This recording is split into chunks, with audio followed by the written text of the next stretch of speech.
نعرہ رسالت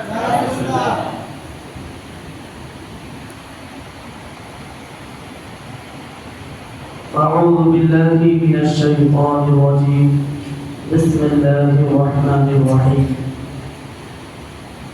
فإن الله هو مولاكم وجبريل وصالح المؤمنين والملائكة بعد ذلك صدق الله العظيم ونحن على ذلك لمن الشاهدين والحمد لله رب العالمين.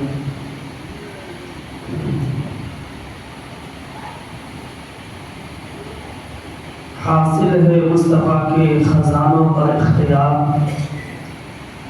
حاصل ہے مصطفیٰ کے خزانوں کا اختیار، سب پہ نبی کا فیض لٹاتے ہیں غوث اعظم. بارش بھی ہو رہی ہے، راستہ کیچڑ سے بھرا ہوا ہے، اس کے باوجود آپ آئے ہیں. کیوں آئے ہیں؟ آپ جواب نہیں دیں گے کہ محفل غوث اعظم میمن مسجد میں سجی اس لیے، محفل غوث اعظم میمن مسجد میں سجی اس لیے کہ ہم کھاتے ہیں ان کا اور کھلاتے ہیں غوث اعظم.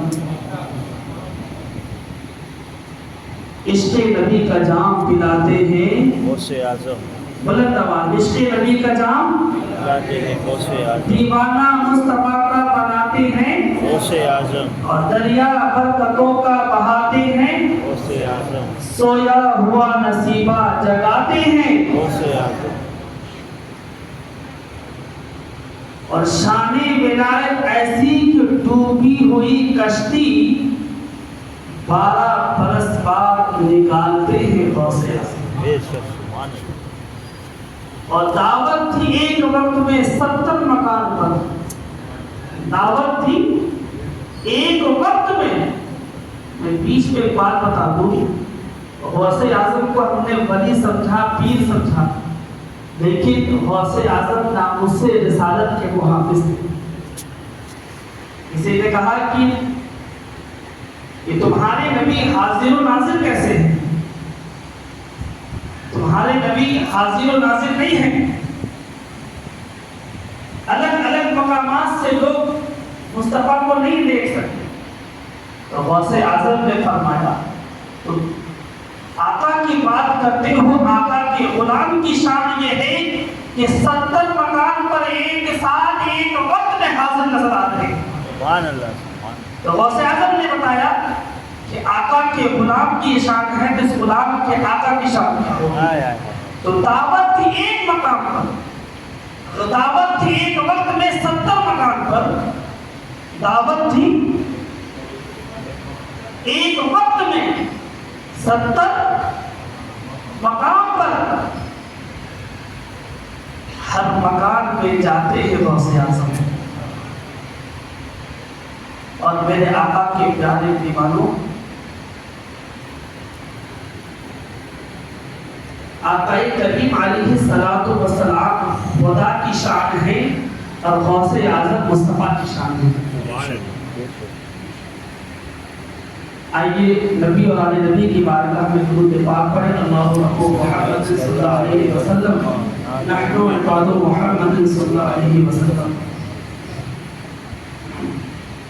میرے آقا کے پیارے دیوانوں، غوث اعظم کی محبت میں آپ یہاں بیٹھے ہیں، بلا شبہ کل میدان محشر پہ غوث پاک کے ساتھ اٹھیں گے. ہمیں میں نہیں، بخاری کی حدیث ہے، حدیث نمبر 2204، حضرت انس بن مالک اس حدیث پاک کے راوی ہیں. وہ فرماتے ہیں کہ آقا کریم علیہ السلام کی بارگاہ میں صحابی نے قیامت کے بارے میں پوچھا تو صحابی کے سوال پر آقا نے بتایا، بتا قیامت کی تیاری کی ہے کہ نہیں؟ میدان محشر میں میزان اعمال میں جب تمہارے نام اعمال تولے جائیں گے، اس کی تیاری کی ہے یا نہیں؟ کہا حضور نماز و روزہ اپنی استطاعت کے مطابق کرتا ہوں. ہائے وہ ہے یا رسول اللہ آپ سے محبت کرتا ہوں. اتنا سننا تھا. مصطفیٰ نے فرمایا جو جس کے ساتھ محبت کرتا ہے میدان حشر میں اس کے ساتھ اٹھتا ہے. المرء مع من احب الیہ یوم القیامہ. اے صحابی تو اگر مجھ سے محبت کرتا ہے میدان حشر میں میرے ساتھ اٹھے گا. اسی لیے قرآن نے بھی پہلے حکم دیا محبت کرو. میرے آقا کے پیارے ایمانوں یا غوث اعظم صرف ہم نہیں کہتے. سلطان الہند خواجہ غریب نواز خود اپنے مریدوں سے اسی ہندوستان کی سرزمین پر آج سے 300 سال پہلے ہندوستان کی آفیشیل لینگویج دفتری زبان فارسی تھی. پینسل لینگویج تھی. جو تاریخ ہسٹری پڑھتے ہو انہیں معلوم ہوگا. غوث اعظم نے 800 سال پہلے کم و بیش فارسی زبان میں غریب نواز نے غوث اعظم کی شان میں لکھا کہ یا غوث اعظم یا غوث معظم نور خدا مختار نبی مختار خدا سلطان ولایت قطب ولا حیران دلالت عبد سما. ہندوستان کی سرزمین پر رہ کے غریب نواز خواجہ غریب نواز نے بغداد کی طرف چہرہ کرتے ہوئے کہا یا غوث معظم. یہ آج کی ایجاد نہیں ہے. یا غوث معظم کہتے غوث کا معنی تو مدد ہوتا ہے. مددگار اللہ بے شک ہے. اللہ مددگار ہے لیکن اللہ کی عطا سے عبد القادر جیلانی بھی مددگار ہے. قرآن کہتا ہے اللہ تبارک و تعالیٰ نے ارشاد فرمایا سورۃ التحریم پارہ نمبر 28 آیت نمبر 4 فَإِنَّ اللَّهَ وَمَوْلَاهُ وَجِبْرِيلُ وَصَالِحُ الْمُؤْمِنِينَ. بے شک اللہ بندوں کے مددگار ہے. فرشتے بندوں کے مددگار ہے. جبرائیل بندوں کے مددگار ہے. اور نیک بندے اللہ والے بھی بندوں کے مددگار ہے. یہ قرآن کہہ رہا ہے. قرآن ریفرنس کوٹ کریں سورۃ التحریم آیت نمبر 4 پارہ نمبر 28. اللہ خود اعلان کر رہا ہے کہ اللہ کی فضل سے اللہ والے بھی مددگار ہیں. اور غوث اعظم نے تو خود کہا کہ جب میرا غلام سچے دل کے ساتھ مجھے پکارتا ہے تو میں اس کی مدد کے لیے آتا ہوں. آپ کہیں گے کہ ہم نے غوث پاک کو کبھی نہیں دیکھا. یہ بتائیں فرشتوں کو دیکھا. حضور کی حدیث سے آئے ستہ کی حدیث ہے کوئی انکار نہیں کر سکتا. اس مسجد میں رحمت کی فرشتے دکھے. کیا دکھ رہے ہیں؟ نہیں دکھ رہے ہیں. لیکن کیا آپ کہیں گے کہ فرشتے نہیں؟ تو ہماری نگاہوں کا قصور ہے. غوث اعظم بے شک میں آپ کو بتاؤں غوث اعظم کی شان بہت بڑی شان. کتاب کا نام حیات غوث الثقلین پیج نمبر 120 میں یہ مذکور ہے کہ ایک شخص بغداد کی سرزمین پر اس کی عمر 60 سال ہو گئی لیکن وہ کبھی کسی سے مرید نہ ہوا, کسی کو اپنا پیر نہ بنایا. کسی سے سنا فلا تجد له ولی مرشدا کہ جس کا کوئی ولی نہیں ہوتا وہ گمراہ ہو جاتا ہے اور جس کا کوئی ولی ہوتا ہے وہ کبھی گمراہ نہیں ہوتا. یہ قرآن کہہ رہا ہے. قرآن کی آیت میں کوٹ کر رہا ہوں.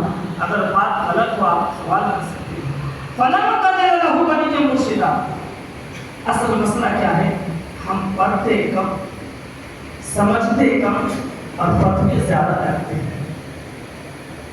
غوث اعظم کا غلام بننا بھی قرآن سے ثابت ہے. ولی کو ماننا بھی قرآن سے ثابت. ولی سے تعلق جوڑنا بھی قرآن سے ثابت. جب 60 سال کے شخص نے بغداد کو سنا کہ جس کا کوئی ولی ہوتا ہے, جس کا کسی ولی سے تعلق ہوتا ہے, وہ کبھی گمراہ نہیں ہوتا. اب اس کے اندر بے چینی پیدا ہوئی کہ اب مجھے کسی کو اپنا ولی, کسی سے مرید ہونا ہوگا, ورنہ میرا خاتمہ کہیں ایمان پر نہ ہو تو میرا کیا بنے گا. تو اسی رات اللہ کی بارگاہ میں دعا کی, اللہ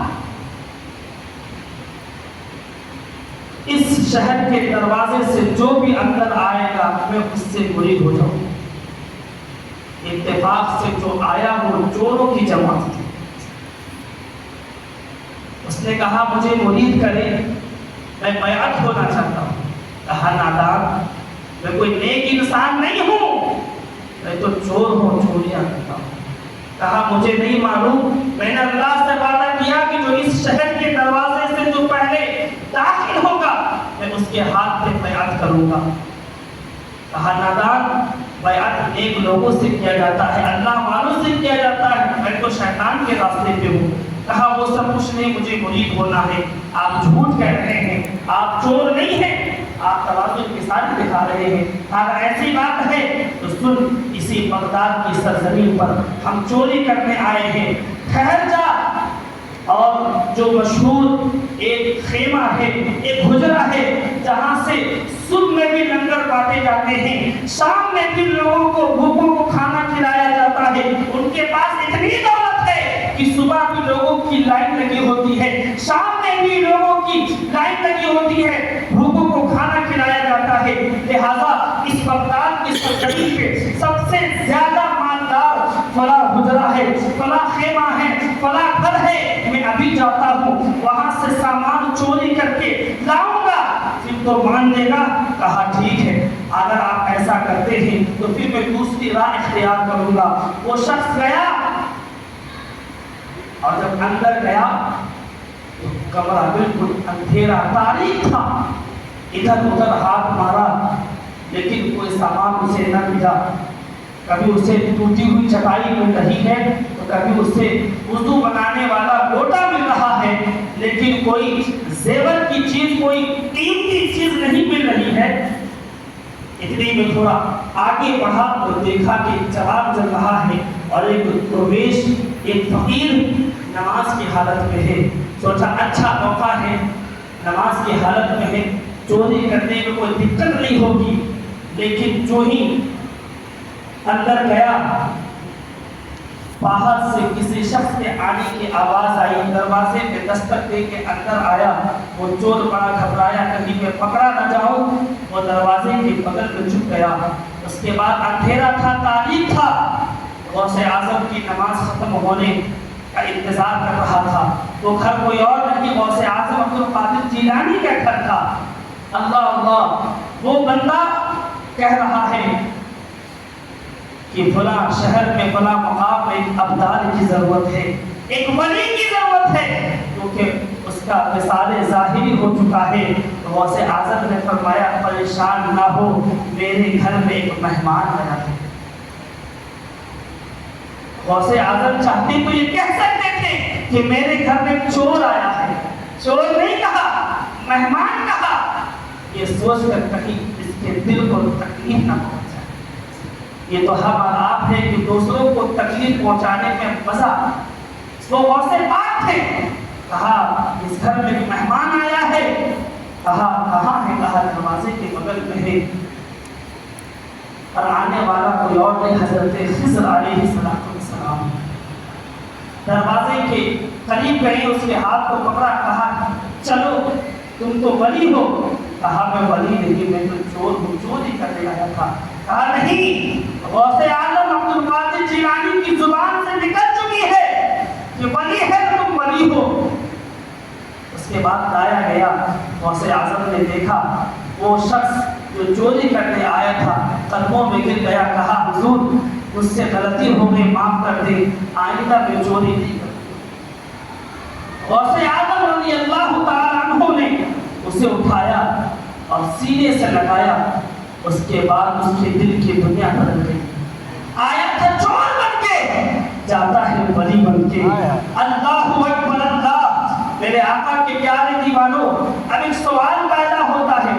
چور کی سزا تو ہاتھ کاٹنا ہے، لیکن چور کی سزا دینے کے بجائے غوث اعظم معاف بھی کر رہے ہیں اور ولایت کی چادر بھی دے رہے ہیں. اللہ اکبر. آخر کیا وجہ تھی؟